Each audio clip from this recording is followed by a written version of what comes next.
Hello and welcome to another Cards Unbarred episode. My name's Ryan, and in this video I'm going to show you the 2 to 5 player game TRICKTAKERs designed by Hermit.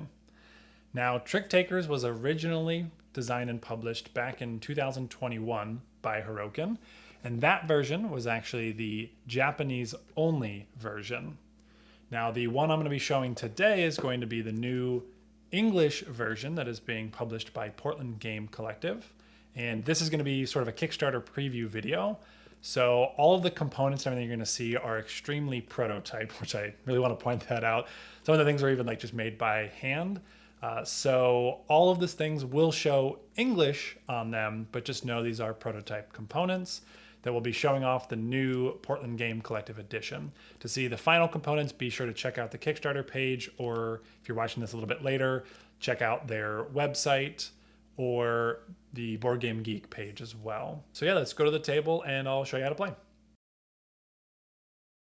The game of TRICKTAKERs consists of the following components.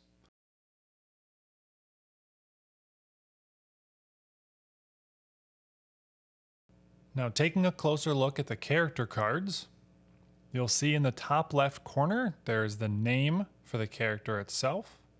The top right corner is the character priority number. This will be important for a few different reasons, which I'll explain later in the video, but whenever I'm referring to character priority, I'm always referring to that number in the top right corner. The lower the number and the higher up the letter is, so A, is a higher character priority. In the middle, you'll see the art for the character. Right below that will be all of the special abilities for that specific character. And at the bottom part of the card, you'll see the number of points they will get, depending on the number of tricks they win, and potentially the winning the game condition if they take that specific number of tricks as well. So as you can see set up on the table right now is the normal hierarchy that you will see for card strength. If a card is towards the bottom, it is considered to be weaker, and if it goes to the top, it's considered to be stronger. TRICKTAKERs is a must-follow trick-taking game, which means when the lead player chooses to play a card, they can play any card they want. So let's say they play a 9 red. Every other player in the trick must play a card of the same color if they have that in their hand. So this red 3, red 7, red 1. The highest card played among all cards in the trick of lead suit will win if there's no trump, rare, or berserker card. So in this case, the 9 red will win the trick. That player will collect all of the cards in a stack and put them face down in front of them, and then they will lead the next trick, again playing any card that they choose. Let's say they play this green 7. Now, if a player does not have a card of the same color as the lead, then they can play any card they want. So let's say the next player doesn't have green and they choose to play a black 2. The other 2 players also have green, so they will play their green cards. Then in this case, as I mentioned, trump is stronger than green, so the black suit is trump, and this player will actually win the trick, collecting all the cards, putting them in a face down stack in front of them, and leading the next trick.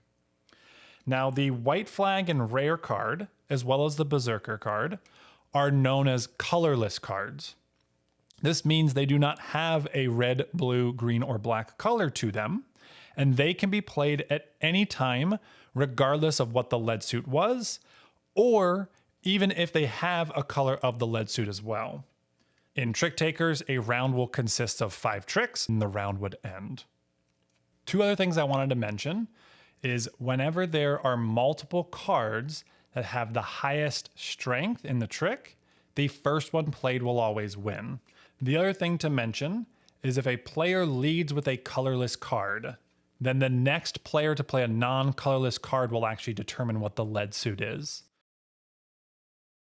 After all 5 tricks have been played, each player will look to see if you have an outright majority, meaning there's no tie for the most number of tricks between all players, that player will gain a gold crown.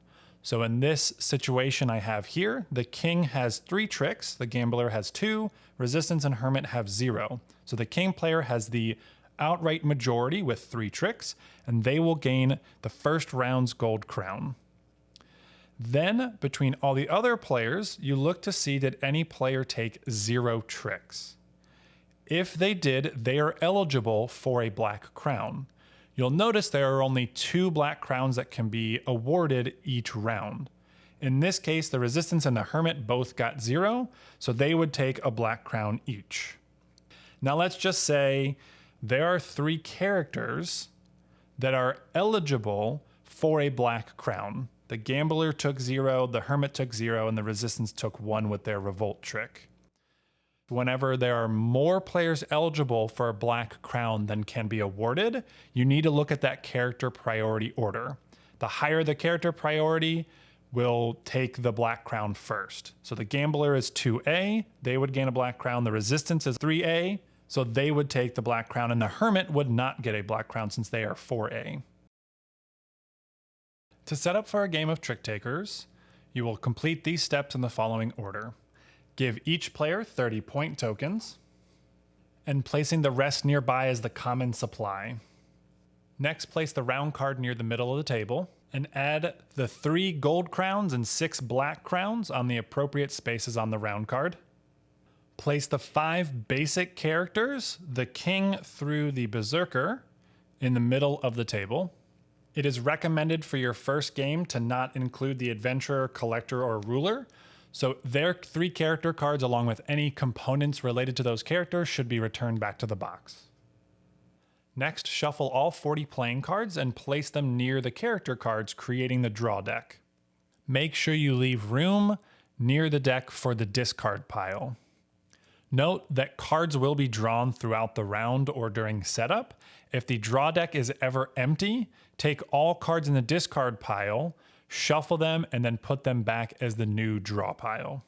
Then give each player 1 suit hierarchy card, making sure the normal hierarchy side is face up, and finally choose a lead player and give them the lead player token.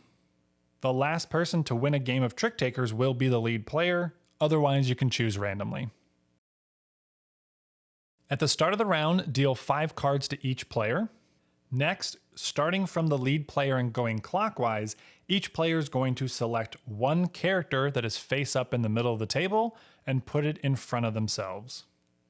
Any unselected character should be set aside for the next round.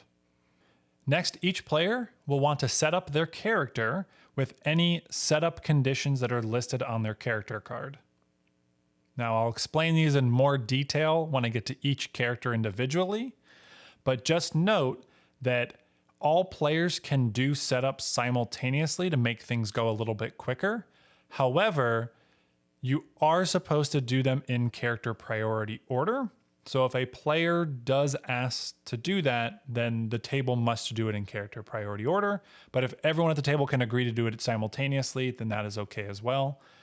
So in this case, I'm just going to have all the characters do their setup simultaneously. Now that all players are set up, we will go into trick play.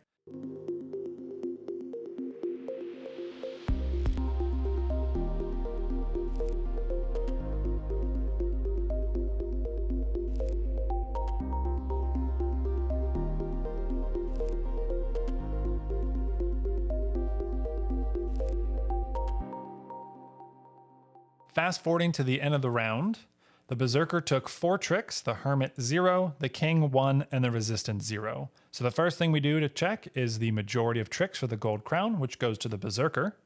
So they will take that. And then we look to see all players that are eligible for a black crown, which is the Hermit and the Resistance. There are only 2, so both of them will gain the black crown.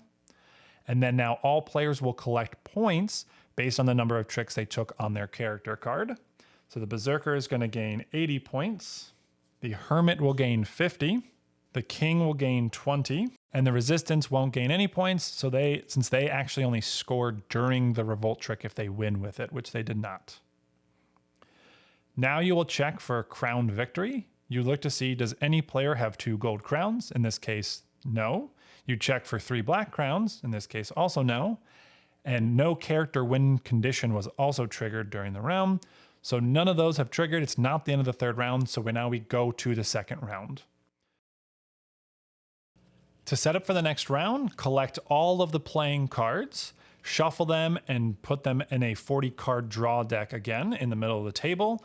Make sure to separate any character specific cards that were in the tricks that were compiled together and set those off to the side. And deal out 5 cards to each player again. Then all players will return all character cards to the middle of the table so that they can be selected for the next round. Now, choosing a character in round 2 and round 3 is not the same as round 1. You don't just start the lead player and go clockwise from there. You actually have a specific order that characters will be selected from. And it goes in this exact order. The player that took the king will choose a new character first. However, they cannot choose the king again. They must pick a different character in play. So the player in the bottom left will choose one of their characters. Let's say they pick the Hermit this time. Now, all other players that do not have a gold crown will compare the number of points that they have with each other. So in this case, the bottom right player and the top left player do not have a gold crown. Top right has a gold crown, so they're not in this situation. The top left has 30 points, and down here they have 80 points in the bottom right. So the player with the least amount of points will go next. So the player over here is going to choose their character. They choose the gambler. Then the player in the bottom right will choose a character. They will pick the king. And then finally, all players that do have a gold crown will compare their points with each other, and the lower number of points would choose next, and then higher amount of points after that. This is an important reminder. Only gold crowns are taken into consideration in all of this stuff I'm explaining. The black crowns and who has or who doesn't have those do not matter. It's only gold crowns that are important. So last player chooses resistance, and then finally the last character not picked, the Berserker, goes off to the side for now. The other important thing to mention, if there is ever a tie in points between characters whenever they're comparing who goes next, so let's say this player had 30 points and they also had 30 points down here, you actually need to check your character priority order from the previous round. So this player was the resistance, this player was the Hermit, so they actually have higher character priority, so they would pick before they would, and that's only if they're tied for points. From there, all players will set up their characters just as they did round 1. You will also play tricks just like you did round 1. However, the one difference is the player who has the lead player token actually chooses who leads the first trick. It can't include themselves, but they can pick another player if they want. The person who would have the lead player token at this point is the player that has the least amount of points without a gold crown. So the gambler would take the lead player token. Once all 5 tricks are completed for round 2, you'll hand out the gold crown, black crowns, points, and lead player token just like you did round 1. And if any player has 2 gold crowns, they'd win the game. Or if a win condition was met, they'd win the game. If not, you go on to round 3. Selecting characters and dealing out cards and playing tricks all is the same for round 3. The only difference is players can, during their character setup, spend a black crown to discard any number of cards from their hand to draw back up. And now I will go into all of the unique abilities for each character. And the one thing to keep in mind is as I explain any character ability, note that they will directly contradict anything I've explained previously. And whenever that happens, always know that the character ability takes precedence over whatever I've explained before. First up is the King. During setup, you will take the King rare card and add it to your hand and discard any other card from your hand. As mentioned during round play, the King has the King's privilege, meaning in the next round, the player who took the King will choose a character first, regardless of any other criteria, but you cannot select the King again. And in round 3, the King will actually gain twice as many points as listed on the character card for the number of tricks they take. Next up, we have the Gambler. When you take the Gambler, You will have 4 steps during setup that you must follow in this exact order. First, you will immediately gain 20 points. Then you will discard any number of cards from your hand and draw back up to 2 times. This entire step is optional, so you do not have to do any of these. You can do it 0, 1, or 2 times. After they've done this, they will then take their bidding token and place it on the space from 0, 1, 2, 3, 4, 5 on the number of tricks they think they will win in the round. So let's say they decide to put it on 1, and then they can bet up to 50 of their points that they will hit their bid. So maybe they choose 30 points. In round 3, you can actually bet up to 100 points instead of just 50. Also note, making a bid is mandatory, but betting points is optional.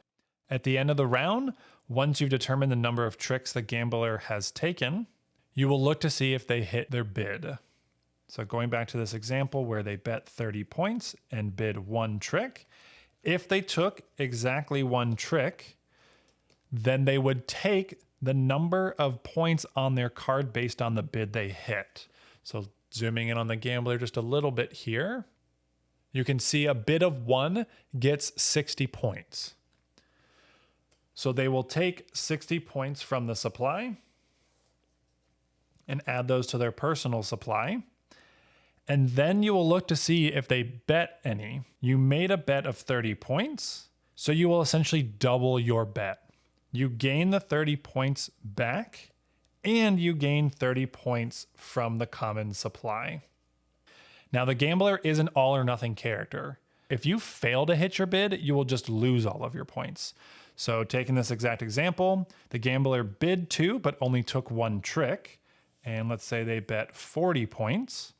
Because you did not hit your bid, you will not score any points from the character card itself, and any points that you bet get returned to the common supply. Following up the gambler is the resistance. Now the resistance is the most confusing character up front, but hopefully I can explain it in detail for it to make a little bit of sense here. So when you take the resistance, during setup, you'll gain the revolt token and put it next to your character card. Once during the round, you can play a card from your hand into the trick, and on your turn, put your revolt token on top of your card to trigger what is known as the revolt trick. What this does is it flips the strength hierarchy so that the weakest card wins the trick instead of the strongest. So making a trick example here, in this situation, blue was the lead suit, and the resistance player played their revolt token, creating the revolt trick and changing it so the weakest card wins. The 3 blue is the weakest card in the trick since it's the lowest number of that lead suit. The other important thing to mention is that lead suit ability is nullified during the revolt trick. So if the resistance player plays a blue 1, puts their revolt card token on the card, triggering a revolt trick, this now makes it so the lowest card among the red, blue, and green suit will win. The lead suit gets ignored at this point. It's simply the lowest number is the weaker card. And as I mentioned with the rare cards or any other card, whenever there's a tie for strength, the first one played would win. So in the situation where the lead player actually played a green 1 and the resistance player played later into the trick, the green 1 would be winning because that card was played first. It is the weakest card in this trick, and it was played as the first card, so it will win. And the other thing to mention is the trump suit is still stronger than these 3 suits. And remember, the weaker card wins the trick. So if we go back to this situation, and let's say this player over here played a black 1, even though these are both 1s, the black suit is still stronger than these 3 cards, and the weaker card wins the trick. So the blue 1 is winning the trick. Couple other things to mention as well with the resistance. Any card strengthening ability is nullified, and the revolt trick just simply cares about the weakest card in the trick. This will make more sense once I get to those characters. Now, if you win the trick as the resistance player during the revolt trick, you will score a number of points based on the card you won with. And if you manage to win the trick with any black card, does not matter 1 through 9, you will immediately win the game. That is your win condition as the resistance player. This is something that, and I'm going to want to point this out, I'm trying not to point out strategy or anything in a game, but especially in a 3-player game, this is one thing that a lot of players don't realize at the beginning, and they think the resistance is way overpowered, or as people like to say, broken. Because if somebody leads a black card, you must follow suit. And if all other players are choosing to play these black cards, it makes it easier for the resistance player to come in with a black card, trigger a revolt token, make it a revolt trick, and win the game. So whenever the resistance is in a round, be careful about leading with the trump suit or colorless cards like the Berserker or the Rare, where other players might have to play a black card. As long as there's one red, blue, green, or white flag in the trick, they can't win that way, but just keep that in mind. And for the third round, with the resistance, they will actually gain 30 points for every trick that you win. Why this is important is because for the resistance player, if they win a single trick in the round, and it is the revolt trick, they are still eligible for a black crown. Meaning you can take a single trick and still gain a black crown, which normally requires you to take 0 tricks. If you win a trick that is not the revolt trick, doesn't matter how many, 1, 2, 3, 4, or 5, you will not be eligible for a black crown. Of course, you can still take 0 tricks and still get the black crown. But in the third round, you get 30 points for every trick you win on top of the revolt trick. So sometimes you don't really mind winning as many tricks as possible. Next up is the Hermit, which is probably the most straightforward character along with the King. On your turn, before you play a card, you can draw the card from the top of the deck and discard any card from your hand, including the one you just drew. So maybe you decide to discard that one, and then you'd play a card into the trick as normal. You do this at the start of every turn on all 5 tricks. The other important thing with the Hermit, white flags become stronger than rare cards when played by the Hermit. Normally, the rare card is the strongest card in the trick, so it would be winning. However, the Hermit player chose a white flag to play, and it becomes stronger than the rare card.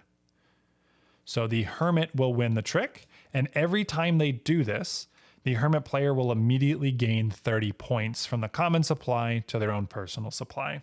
It does not matter how many rares are in the trick. There could be 1, 2, or 3, or 4, but they will only ever get 30 points for doing so. If it's in the third round, they will gain 100 points instead of 30. As I mentioned before with the resistance player, during the revolt trick, that white flag being stronger than the rare card is nullified. And the last of the 5 basic characters to explain is the Berserker. When you pick the Berserker during setup, you will take all 5 cards that you drew or were dealt to you at the beginning of the round and discard them. And from the special Berserker cards that have the pink backs, you will always take the Berserker card that's double-sided and add it to your hand, and then take the remaining 6 cards, shuffle them, and give yourself 4 of them, placing the other 2 face down nearby. So the Berserker has the strongest cards, theoretically, in the game, which makes them a very powerful character. However, their 10s, as well as the Berserker card, have some downsides to them. As you can see, printed below the suit icon itself on the 10s, and then in the bottom corners on the Berserker cards, you'll see a 1 inside a little triangle. This is a reminder that the 1 of that suit will beat that card. So in this case, the blue 10 will lose to the blue 1 if it's played in the same trick. If this is what the trick looked like, normally the 10 would win since it's the strongest card, but 1s become stronger than the matching 10s of that suit. Now, the important thing to note is it's only of the matching color. So in this case, if the 10 red was lead and everyone else didn't have red and played blue for some reason, this blue 1 is not stronger than this red 10. So the red 10 would win the trick. the Berserker card, all ones become stronger than the Berserker card. So in this case, no matter what one, red, blue, green, or black, it will be stronger than the Berserker card. And just like every other situation, if multiple ones are played into the same trick with a Berserker, the first one played wins the trick. Now, of course, if there are no reds or no ones in the trick, then the Berserker card is going to win because it is the strongest card in the game. Now, in the third round, the Berserker actually has a new win condition, and that is if you win 0 tricks in the final round only, you will win the game. As I mentioned earlier, you can spend black crowns during setup in round 3 to discard cards from your hand and draw back up. When you are the Berserker player, you can only draw from the 2 left out cards from the Berserker deck. You don't draw from the regular draw deck when you do this. So at most, you can only discard 2 cards. The other important thing is you can never discard the Berserker card itself. It must be pink back cards getting discarded and drawing back pink cards. During setup, when you take the adventure, you're going to separate the 3 initial blue item cards and the 3 initial red item cards from the 9 regular item cards. From there, you're going to choose one of the 3 blue items to put on your initial equipment blue item card. And from the red ones, you'll choose one of those to put on the red card. Then you're going to take the 4 other initial item cards and shuffle them in to the regular item deck, which will create the item card deck for the round. You'll just place that in a face down pile near your character card. Then on your turn, before you play a card into the trick, you may use one of your available items. Available items are always face up on equipment cards and are available to see for all players. These should not be hidden. All other players should know what items you have available at all times. When you use an item, you will remove it from the equipment card, placing it directly above it, and trigger its ability in full. Once you've done that, you will then flip a new item from the top of the item deck and replace it on the item card, equipment card that the item came from. Then you will take the item you used and put it in the discard pile, which will just go right next to the draw deck itself. You can only ever use one item per trick. One other important thing to know is you can't discard an item card. If you want to remove it from the equipment card, you must use it. You can't simply just discard an item. If you win a trick, when you collect the cards in the trick itself, you will make them into a pile and put it next to your other equipment cards, creating a new equipment that you have and leveling up your character. What you will do is then take a new card from your item deck and put it on top of that pile, so you now have more items available to you to use during trick play.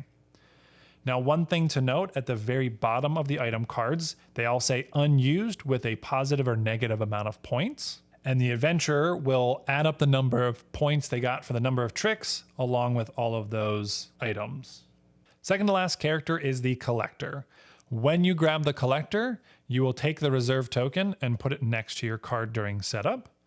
And then on your turn during trick play, after you play a card into the trick, you can put your reserve token on any card that's already in the trick. And you will collect that card after the trick is resolved. Say black 2. Now this player is going to win the trick, but you will collect the card you reserved first. So you take the reserve token, put it back to your character, because you get to use this every trick. You'll take the 5 that you collected, put it face down nearby, and then the player who wins a trick takes their cards and puts it in a pile. The collector cannot gain gold or black crowns. You can stop other players from gaining the gold crown, but you yourself will not gain it. Same thing with black crowns. If you don't win any tricks, you can't gain a black crown. You're simply trying to collect these cards. And if you manage to win the trick, you collect all cards that were played in the trick. At the end of the round, all 5 tricks, you will reveal all of the cards that you collected. Let's just toss in a few more here and see what we get out of it. And from here, you're trying to make combinations of cards. The type of combinations you can get for points are shown on your character card. Now, one thing is rare cards count as wilds. they can be used in replace of any number or color you need it to. You can only ever make 3 combinations in total, and you can only use 1 rare card per combination. Now, every 2 cards that are unused are minus 10 points. So I would lose 10 points for these, and then I would score my 10 points for each of those. And lastly, we have the ruler. When you take the ruler, you are going to grab these 4 lead token cards, putting them nearby your character card, and then these 6 task cards, 3 of them which are normal, and 3 of them which are hard. You can also see them on the backs. You will give each other player 1 of these task cards. When you hand them out, just simply put them in front of the other player, face up. These are public information for all other players to see what tasks somebody has. When a task gets completed, you'll flip it over to its backside to show it's been completed, to show that you're going to be gaining those points. The player that completes the task will gain those points, but you as the ruler also gain those points. However, if a task is failed, the player that you gave the task to that failed it loses the points, but you as the ruler do not lose those points. If all tasks get completed by all players, you're going to get 10 bonus points. And the other thing that the ruler is trying to go for is taking a black card and only winning 1 trick. You'll get 10 and 20 points respectively for doing that. And if you manage to take 2 or more tricks during the round that do not have any red, blue, or green cards, then you can win the game. The other thing which is special with these lead token cards is this allows you to initially ignore the must follow rule. So in this situation, the blue 8 was led. The next player went with a blue 4, followed by a blue 5 on the third player. It is now the ruler's turn, and this is their hand. Now, in must follow rules, they'd have to play this blue 1 or the blue 7, which will not win the trick since the blue 8 is the strongest card. Now, the ruler can initially ignore the must follow rule and play any card they want. So they can choose to play this red 9.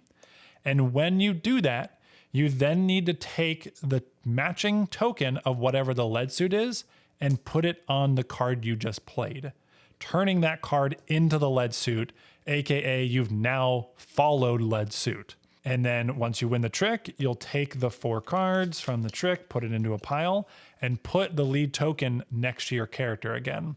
All 4 of these are always available to you the entire round. These are not once per use or whatever. You get these available the entire round. Now, the other situation you could find yourself in is not having the lead suit in your hand when it comes turn to play a card. So in this case, blue is lead. You do not have blue. And because you're not going to initially ignore the must follow rule, you don't actually have to place your tokens after you play a card, but you may choose to if you wanted to. Now, before I explain any of the variant cards, I do want to mention that these are only recommended to be used after you've played the regular game many times and have been able to fully experience and enjoy that. Then if you want to look to change up some of your characters or see what these variants are, you can use them. All variants are modular, so you can mix and match and use them however you see fit. And the first one I'm about to explain, the ruler task cards, are 10 task cards that you can choose to add in along with the 6 other task cards. Use them by themselves or pick and choose whatever you want in any combination. There are 2 new cards that have a difficulty level that are worth 30 points when completed. There are 4 hards and 4 normals. And there are the 4 character variants, which you have the Resistance 3-player, Collector 3-player, Collector 4 and 5-player, and the Ruler 3 and 5-player. Whenever you use this, you will take the mini card when you draft the character, and you'll put it over top of the larger card to show that you're using this instead. The way the Resistance variant works is now whenever you win the Revolt trick with a black card, instead of immediately winning the game, you will gain 100 points and the gold crown for that round, regardless of what character or player should have won it. Otherwise, everything else is the same. The 3-player variant for the Collector has new meld types that are available. The 4 and 5 have very similar melds as well. The main difference is a 5 straight flush will win the game in a 3-player variant, whereas it's just 120 points in the 4 and 5 player. I'm not going to go over all of them because they are explained on these cards in pretty good detail and the rulebook. But the one thing to mention is the collector can now win black crowns. They can't gain gold crowns still, but they are eligible for black crowns if they win 0 tricks. Otherwise, the rest of the play for the collector is the same. And the ruler is a 3 to 5 player variant. When you're playing with 3 players, you can give each other player 1 or 2 task cards. You'll still get bonus points for completing all tasks. It's just worth a little bit more now. And you'll still get 10 points if you get a black card. But the important difference here is when you win only 1 trick, just like the resistance variant, you're going to gain the gold crown for the round, regardless of who should have won the crown, along with getting 20 points.